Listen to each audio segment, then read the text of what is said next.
मेरे सम्मानित दर्शकों, अब मैं धारा भारतीय न्याय संहिता की धारा 80 के संबंध में वर्णन करता हूं। भारतीय न्याय संहिता की धारा 80 दहेज हत्या के अपराध से संबंधित है। यह धारा उन मामलों को कवर करती है जिसमें किसी महिला की शादी के 7 साल के भीतर दहेज के लिए प्रताड़ना या क्रूरता के कारण मृत्यु हो जाती है। यदि यह साबित होता है कि महिला को उसके पति या पति के रिश्तेदारों द्वारा दहेज की मांग के कारण प्रताड़ित किया गया था, तो उसकी मृत्यु को दहेज हत्या माना जाता है। धारा 80 की 2 उपधाराएं हैं। नंबर 1, धारा उपधारा 80(1) में दहेज हत्या की परिभाषा दी गई है, जिसमें महिला को जलने, शारीरिक चोट या अन्य प्राकृतिक कारणों से मौत शामिल है या दहेज से संबंधित प्रताड़ना साबित हो। नंबर 2, धारा उपधारा 82 में दहेज हत्या के दोषियों के लिए सजा निर्धारित की गई है, जिसमें न्यूनतम सजा 7 वर्ष की कैद से लेकर आजीवन कारावास तक की सजा और जुर्माना शामिल है। धारा 80 के तहत आरोपित व्यक्ति को गैर जमानती माना जाता है और पुलिस बिना वारंट के गिरफ्तार कर सकती है। इस अपराध में किसी भी प्रकार का समझौता नहीं हो सकता और मामला सत्र न्यायालय में विचाराधीन होता है। ऐसे कार्य जो धारा 80 के तहत अपराध माने जाते हैं, उसमें शामिल है नंबर 1, दहेज के लिए महिला को जलाना या शारीरिक चोट पहुंचाना। मानसिक और शारीरिक नंबर 2, मानसिक और शारीरिक उत्पीड़न। नंबर 3, दहेज की मांग न पूरी होने पर मारपीट या हानि पहुंचाना। नंबर 4, महिलाओं और उनके परिवार को धमकाना या अपमानित करना। नंबर 5, दहेज की मांग के कारण महिला को आत्महत्या के लिए मजबूर करना। यह धारा विशेष रूप से महिलाओं के खिलाफ दहेज से जुड़े अत्याचार और हत्या को रोकने के लिए बनाई गई है, ताकि पीड़ितों को न्याय मिल सके और अपराधियों को कड़ी सजा मिल सके। इस प्रकार भारतीय न्याय संहिता की धारा 80 दहेज हत्या को लेकर कड़ा कानून है, महिलाओं की सुरक्षा हेतु महत्वपूर्ण भूमिका निभाता है। धारा 80 आजकल जो उत्पीड़न महिलाओं का चल रहा है, उसमें ये धारा महत्वपूर्ण भूमिका निभाती है। धारा 80 के अंतर्गत सजा और जमानत के प्रावधान इस प्रकार हैं।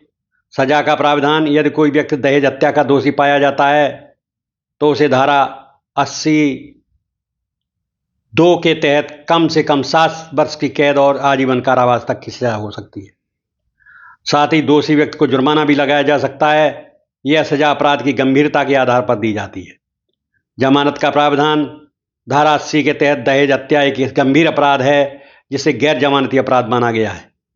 आरोपी व्यक्ति को बिना वारंट गिरफ्तार कर सकती है पुलिस।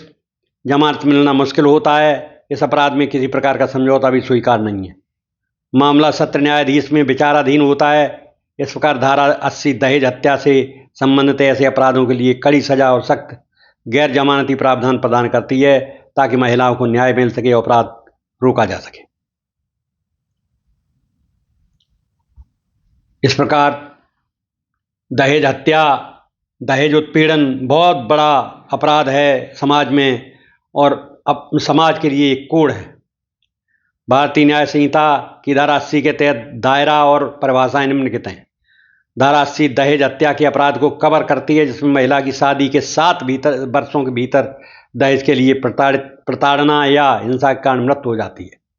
धारा में दहेज मृत्यु की स्पष्ट परिभाषा दी गई है, जिसमें मृत्यु जलने, शारीरिक चोट या अन्य अप्राकृतिक कारणों से हो सकती है, यदि उसका कारण दहेज से संबंधित प्रताड़ना हो। इस धारा के अंतर्गत पति या उसके रिश्तेदारों द्वारा महिला को दहेज के लिए प्रताड़ित किए जाने के सिद्ध होना चाहिए। धारा 80(1) में अपराध के तत्व और दहेज हत्या की परिभाषा दी गई है, जबकि धारा 80(2) में दोषियों के लिए सजा का प्रावधान है। अभियोजन पर यह दायित्व होता है कि वो यह सिद्ध करे कि मृत्यु दहेज से संबंधित है और दोषी व्यक्ति के लिए कड़ी सजा निर्धारित की गई है।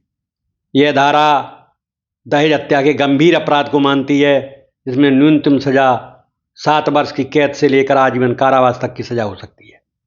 धारा 80 यह परिभाषाएं दहेज हत्या के मामलों के लिए कानूनी ढांचा प्रदान करती हैं, जिससे महिलाओं के खिलाफ दहेज उत्पीड़न और हत्या को रोकने सख्त कार्रवाई की जाती है। धारा 80 के प्रमुख तत्व कौन कौन से हैं, ये भी आपको मैं बता रहा हूँ। आप लोग ध्यानपूर्वक सुने। धारा 80 के प्रमुख तत्व आवश्यक परीक्षण निम्नलिखित हैं। नंबर 1, कार्य दुर्घटनावश या दुर्भाग्य से हुआ होना चाहिए, यानी बिना किसी पूर्व योजना या आपराधिक इरादे के। नंबर 2, कार्य बिना किसी आपराधिक इरादे या ज्ञान के किया गया हो, अर्थात कार्यकर्ता ने जानबूझकर कोई अपराध नहीं किया हो। कार्य वैध विधि और तरीके से किया गया हो, यानी कानून सफल और उचित हो। कार्य करने में उचित देखभाल और सावधानी बरती गई हो, जिससे किसी भी संभावित हानि को रोका जा सके। इन तत्वों के आधार पर यह परीक्षण किया जाता है कि कार्य एक दुर्घटना के रूप में हुआ है या नहीं। यदि यह साबित होता है कार्य बिना किसी दोषपूर्ण मानसिक स्थिति, दोषपूर्ण आशय के उचित सतर्कता के साथ हुआ है, तो वह अपराध नहीं माना जाएगा। यह धारा मुख्यतः ऐसे कार्यों के लिए रक्षा प्रदान करती है जो अनजाने में या विघटन के बिना वैध तरीके से हो जाते हैं, जिनका कोई आपराधिक उद्देश्य नहीं होता। सारांश में धारा 80 के तहत जांच की जाती है कि क्या कार्य विधिपूर्वक या वैध था, क्या कोई आपराधिक मनोदशा थी, क्या कार्य के दौरान उचित सावधानी और देखभाल बरती गई, क्या घटना एक दुर्घटना या दुर्भाग्य के कारण हुई। यदि ये सभी शर्तें पूरी होती हैं तो आरोपी को इस धारा के तहत दंड से राहत मिल सकती है।